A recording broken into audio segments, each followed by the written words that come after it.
అందరికీ నమస్కారం.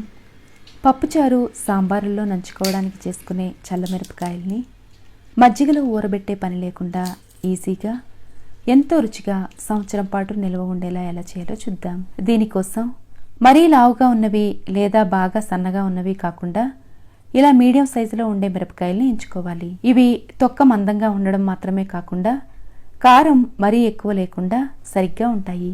వీటిని చక్కగా కడిగి తొడుమల చివరిలో కొద్దిగా కట్ చేసి మొదలు నుండి చివరి వరకు నిలువుగా ఘాట్లు పెట్టుకోవాలి. ఈ కాయలకి కారం సరిపడిగానే ఉంటుంది కాబట్టి లోపల గింజల్ని తీయాల్సిన అవసరం లేదు.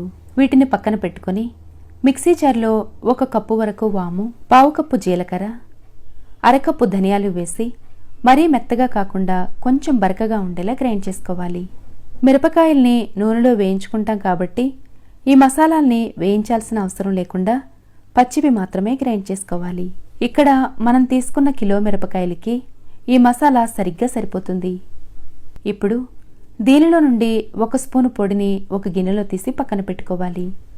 తర్వాత ప్లేట్లో గ్రైండ్ చేసి పెట్టుకున్న ఈ పొడి వేసి 1 స్పూను ఉప్పు, 1 పెద్ద సైజు నిమ్మకాయని గింజలు లేకుండా రసం పిండి వేసుకోవాలి. తర్వాత పెరుగుని కొంచెం కొంచెంగా వేసుకుంటూ పేస్ట్లా రెడీ చేసుకోవాలి. ఇందులో పులుపు కోసం నిమ్మరసం వేసాం కాబట్టి పెరుగు మరీ పుల్లటిది కాకుండా వేసుకోవాలి.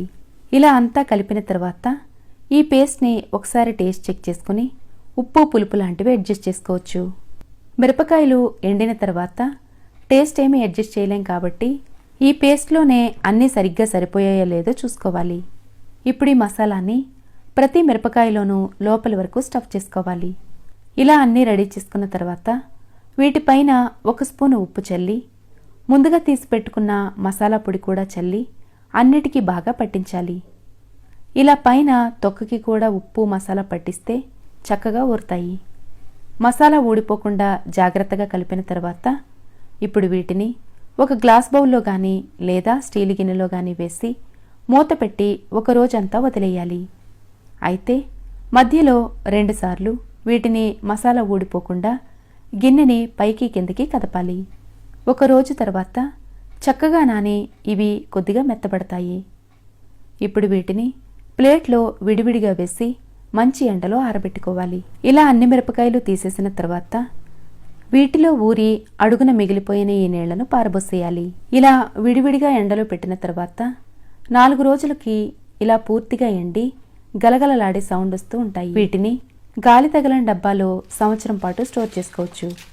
అయితే మధ్య మధ్యలో అప్పుడప్పుడు ఎండలో పెట్టుకుంటూ ఉండాలి. అంత టైం లేని వాళ్ళు ఫ్రిడ్జ్లో అయినా స్టోర్ చేసుకోవచ్చు. ఇప్పుడు వీటిని వేయించడం కోసం కడాయిలో ఇవి మునిగేంత నూనె పెట్టుకుని నూనె కొంచెం కాగిన తర్వాత వీటిని వేసి మంట లో ఫ్లేమ్లో ఉంచి మాత్రమే కంటిన్యూస్గా కలుపుతూ వేయించాలి. అయితే ఇవి ఎక్కువ మంట మీద వేయించినా నూనె బాగా కాగిన తర్వాత వేసినా ఇవి లోపలి వరకు వేగకముందే నల్లగా అయిపోతాయి కాబట్టి వేయించేటప్పుడు కాస్త జాగ్రత్తగా వేయించుకోవాలి. ఎన్ని తిన్నా కడుపులో మంట రాకుండా వాము వేయడం వల్ల అరుగుదలకి ఇబ్బంది లేకుండా పుల్లగా కారంగా ఎంతో రుచిగా ఉండే ఈ చల్లమిరపకాయలు మీకు నచ్చినట్లయితే లైక్ చేయడం మర్చిపోకండి. Thanks for watching.